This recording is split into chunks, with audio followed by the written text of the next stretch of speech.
बिस्मिल्लाहिर्रहमानिर्रहीम। अस्सलामुअलैकुम नाज़रीन कराम, नई वीडियो में आपको खुश आमदीद कहते हैं। मैदान खाली कर दो, अब मुज़ाकरात नहीं होंगे। ताकतवर हलकों को इमरान खान का खुला पैगाम। कौम से हंगामी खिताब में इमरान खान ने लंका ढाई है, जबकि दूसरी जानिब इमरान खान के खिलाफ एक नया महाज खुल चुका है और इमरान खान नाअहली का नया बहाना मार्केट में आ चुका है। इससे पहले बहुत से केसेस में इमरान खान को नाअहल करने की कोशिश की गई, लेकिन इस मर्तबा जो केस बनाया गया है वो इंतहाई शर्मनाक है। वो कौन सा केस है, इस पर हम आज की वीडियो में बात करेंगे। नाज़रीन कराम, इमरान खान ने 2 दिन पहले एक प्रेस कॉन्फ्रेंस की। उस प्रेस कॉन्फ्रेंस में उन्होंने कौमी सलामती के इदारों को मुखातिब किया, तमाम स्टेक होल्डर्स से कहा कि अब नहीं तो फिर कब। पाकिस्तान मुआशी दिवालियापन के दहाने पर है। मुआशी सिक्योरिटी जो है वो कौमी सलामती और जो कौम की सिक्योरिटी है उससे डायरेक्टली प्रोपोर्शनल है। मुल्क कॉम्प्रोमाइज हो सकता है, हमारे एटमी असासे कॉम्प्रोमाइज हो सकते हैं। जब हम दलदल में घुस गए और दलदल के अंदर फंस गए तो इससे निकालने वाले हमसे अपने अपने मुतालिबात तस्लीम करवाएंगे। इसके बाद तरह तरह की बातें हुई कि इमरान खान ने नए आर्मी चीफ से मदद के लिए पुकार शुरू कर दी है। इमरान खान ने नए आर्मी चीफ को क्या कहा? इमरान खान ने आर्मी चीफ को अमर बिल मारूफ पर चलने का कहा व नही अनिल मुनकर की नफी करने को कहा। अब कुछ चीजें हैं। इमरान खान ने कल बड़ा वाज़ेह पैगाम दिया। असम्बलियां तहलील करने के हवाले से 17 दिसंबर, ये डेट आप मार्क कर लें। इमरान खान के ऐलान के अलावा जो हमारे पास डिटेल्स हैं वो डिटेल्स भी आपके सामने रखनी है।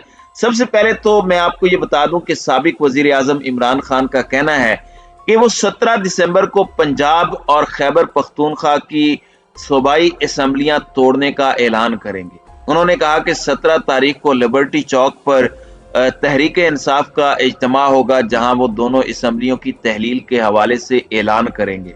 इमरान खान ने यह भी कहा कि उनके अरकान कौमी असम्बली ऐवान में जाकर दोबारा इस्तीफा देंगे, जिसके बाद 70% मुल्क इलेक्शन मोड में चला जाएगा। ये चीज मैं 2 दिन पहले आपके सामने रख चुका हूं। अकल तो ये कहती है कि अगर 70% मुल्क में इंतखाबात कराने हैं तो बेहतर है कि आम इंतखाबात ही करा दिए जाएं। अपनी प्रेस कॉन्फ्रेंस में इमरान खान ने कहा कि शर्मनाक तरीके से बड़े डाकुओं के केसेस खत्म किए जा रहे हैं, हम तबाही के किनारे पर खड़े हैं। इमरान खान ने कहा कि इन चोरों को NRO 2 देकर पाक किया जा रहा है। जनरल बाजवा ने इनको NRO 2 दिया। सलमान शहबाज वापस आकर कहता है कि उनके साथ कितना बड़ा जुल्म हुआ।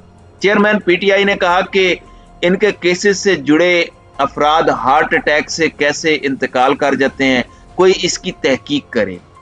इमरान खान ने कहा कि नवाज माफिया के बाद अब जरदारी माफिया को भी माफ किया जाएगा। ये तासुर बना हुआ है कि हम चाहते हैं कि एस्टेब्लिशमेंट हमारी मदद करे। मैं किसी से कोई मदद नहीं मांग रहा, चाहता हूं एस्टेब्लिशमेंट न्यूट्रल रहे और हकीकी मानों में न्यूट्रल होकर दिखाए। अब बहुत से लोग इस बयान पर भी तनकीद कर रहे हैं कि इमरान खान पहले तो कहते थे कि न्यूट्रल क्यों है, इमरान खान पहले तो कहते थे कि न्यूट्रल तो जानवर होता है, अब इमरान खान नई एस्टेब्लिशमेंट को न्यूट्रल रहने का क्यों कह रहे हैं। देखें, इस वक्त इमरान खान का जो ज़हन है उनके बयान के हवाले से उसका मतलब क्या है वो मैं आपको बता देता हूं, जितना खान को मैं समझता हूं। इमरान खान चाहते हैं कि एस्टेब्लिशमेंट बाजवा की नून लीग वाली न्यूट्रल नहीं, बल्कि वो न्यूट्रलिटी जिसमें वो ये कहते रहे कि हम फरवरी में न्यूट्रल हो गए, लेकिन उसके बाद हर तरफ से टेस्टमनीज आई। काफ लीग ने माना, चौधरी शुजात हुसैन, परवेज इलाही, मोनेस इलाही, यहां तक कि MQM ने कहा कि जनरल बाजवा पॉलिटिकल इंजीनियरिंग करते रहे। ऐसी न्यूट्रलिटी जिसमें आप ऐलान तो करें कि हम न्यूट्रल हैं, इदारे को न्यूट्रल कर दें, लेकिन फर्द वाहिद न्यूट्रल ना रहे और अपना असर और रसूख इस्तेमाल करता रहे। इमरान खान इस न्यूट्रलिटी के खिलाफ हैं। डिक्शनरी वाले न्यूट्रल होना है तो फिर न्यूट्रल होकर दिखाएं, अक्रॉस दी बोर्ड न्यूट्रल हों और सिर्फ कहें नहीं, कहने की जरूरत भी नहीं पड़ेगी। आप न्यूट्रल हों, कोई आपको कुछ नहीं कहेगा। गैर जानिब और गद्दार और गैर सियासी, सिंपल सी बात है। इमरान खान ने कहा है कि मैदान खाली करें। अब 17 तारीख इमरान खान ने दे दी है और इमरान खान ने यह कहा कि यह तासुर बना हुआ है कि हम चाहते हैं कि एस्टेब्लिशमेंट हमारी मदद करे, हम कोई मदद नहीं मांग रहे। عمران خان نے کہا کہ جب میں حکومت میں تھا جنرل باجوہ نے کہا تھا کہ احتساب کو چھوڑ دیں، معیشت پر دھیان دیں۔ جنرل باجوہ نے فائنینشیل ایکشن ٹاسک فورس کے حوالے سے قانون سازی کے وقت کہا کہ اپوزیشن کو NRO 2 دے دو۔ انہوں نے مزید کہا کہ مجھے پتا ہے کہ کس نے مجھ پر حملہ کروایا۔ عمران خان نے جنرل مشرف کے NRO پر بھی بات کی۔ عمران خان نے کہا کہ میں قطعاً اسٹیبلشمنٹ سے کوئی مدد نہیں مانگ رہا، میرا منہ بند کرنے کے لیے مجھ پر حملہ کیا گیا، لیکن جب تک میں زندہ ہوں میں آواز اٹھاتا رہوں گا۔ پھر الیکشن کمیشن کے حوالے سے عمران خان نے بڑی اہم باتیں کی ہیں۔ الیکشن کمیشن کو لتاڑ کے رکھ دیا ہے عمران خان نے، اور چیف الیکشن کمشنر کے علاوہ الیکشن کمشنر سندھ کے حوالے سے بھی باتیں کی ہیں، اور تمام تر چیزیں عمران خان نے ہائی لائٹ کی ہیں۔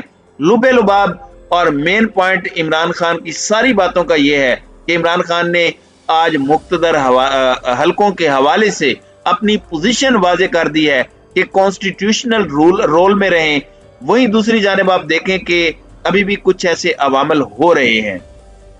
پاکستان تحریک انصاف سے تعلق رکھنے والے سینیٹر اعظم سواتی کی متنازع ٹویٹس کیس میں درخواست ضمانت پر فیصلہ محفوظ کرنے والے جج کا فیصلہ سنانے سے قبل ہی تبادلہ کر دیا گیا۔ وزارت قانون کی جانب سے جاری نوٹیفیکیشن کے مطابق اسپیشل جج سینٹرل راجہ آصف محمود کی خدمات اسلام آباد ہائی کورٹ کے سپرد کر دی گئیں، جبکہ جج اعظم خان نئے اسپیشل جج سینٹرل ہوں گے۔ اب اس جج نے اعظم سواتی کی درخواست ضمانت پر فیصلہ محفوظ کیا تھا جو ابھی سنانا تھا، اس سے پہلے ہی ان کا تبادلہ ہو گیا۔ دوسری جانب عمران خان کو اب وکٹمائز کرنے کی تیاری ہو رہی ہے۔ جیسے ہی عمران خان نے اسمبلیاں تحلیل کرنے کا کہا تو زلفی بخاری اور بشرا بی بی کی ایک جوڑ توڑ کے ساتھ بڑی عجیب سی آڈیو لیک کی گئی۔ اب جیو نیوز کی ایک خبر ہے جو میں آپ کے سامنے رکھ دیتا ہوں۔ چیئرمین PTI کی جانب سے مبینہ بیٹی کو کاغذات میں چھپانے پر عمران خان کے خلاف نااہلی کیس کو سماعت کے لیے مقرر کر دیا گیا۔ عمران خان پر مبینہ بیٹی ٹیریان کو کاغذات نامزدگی میں چھپانے کا الزام ہے، جس بنا پر ایک شہری نے ان کی نااہلی کے لیے درخواست دائر کی ہے۔ درخواست میں موقف اختیار کیا گیا ہے کہ عمران خان نے کاغذات نامزدگی جمع کراتے وقت غلط معلومات فراہم کی۔ انہوں نے اپنے بچوں کی تفصیل میں 2 کا ذکر کیا اور 1 کی معلومات چھپائیں۔ اسلام آباد ہائی کورٹ کے رجسٹرار نے عمران خان کی نااہلی کیس کو 20 دسمبر کو سماعت کے لیے مقرر کیا ہے، جس کی کاز لسٹ جاری کر دی گئی ہے۔ عدالت نے عمران خان، الیکشن کمیشن اور وفاق کو پری ایڈمیشن نوٹس جاری کرتے ہوئے جواب طلب کر رکھا ہے۔ اب یہاں پر بہت سی عدالتوں کے اندر یہ درخواستیں پہلے بھی ہوئیں، اس طرح کی درخواستیں خارج بھی کر دی جاتی تھی، لیکن اب اس درخواست کا لگ جانا اور عمران خان کے سر پر ایک اور نااہلی کی تلوار کا لٹک جانا، یہ ایک بہت بڑی خبر ہے اور یہ ایک میسج ہے عمران خان کو، جبکہ عمران خان اس بارے میں بڑے کلیئر ہیں، ان کا ذہن بڑا صاف ہے، انہیں پتا ہے کہ کیا کرنا ہے اور کیا نہیں کرنا۔ اس وقت خان صاحب نے جو مذاکرات کے دروازے بند کیے ہیں، 17 تاریخ کا جو اعلان کیا ہے، آپ کو پتا ہے اسحاق ڈار صدر سے ملے، اس کے بعد وفاقی وزیر امور معاشیات ایاز صادق اور وزیر قانون اعظم نذیر تارڑ نے صدر مملکت ڈاکٹر عارف علوی سے ملاقات کی اور مختلف امور پر گفتگو کی۔ میرے ذرائع کے مطابق ایوان صدر میں ہونے والی یہ ملاقات 45 سے 50 منٹ تک جاری رہی اور مسلم لیگ نون کے ذرائع کے مطابق ملاقات میں معاشی اور سیاسی صورتحال پر گفتگو کی گئی۔ اب 3 روزہ دورے پر صدر مملکت بھی لاہور پہنچ چکے ہیں۔ عارف علوی کی آج وزیر اعلیٰ پنجاب پرویز الہی اور چیئرمین PTI عمران خان سے بھی ملاقات متوقع ہے۔ یعنی عارف علوی اس وقت بھی بہت کوشش کر رہے ہیں کہ کسی صورت مذاکرات ہو جائیں، کسی صورت چیزیں آگے بڑھ جائیں، لیکن عمران خان اب تنگ آ چکے ہیں ان کے ڈیلیئنگ ٹیکٹک سے، اور 17 تاریخ کو کال دے دی ہے لبرٹی کی عمران خان نے خود، اور اب عمران خان نے اسٹیبلشمنٹ کو بھی واضح پیغام دے دیا ہے کہ میدان خالی چھوڑ دیں، پھر میں دیکھتا ہوں ان سارے چور لٹیروں کو اور اپنے سیاسی حریفوں کو۔ تو ناظرین کرام، آپ کی اس ویڈیو کے حوالے سے کیا رائے ہے؟ اب اپنی رائے کا اظہار کامنٹ سیکشن میں ضرور کیجیے گا۔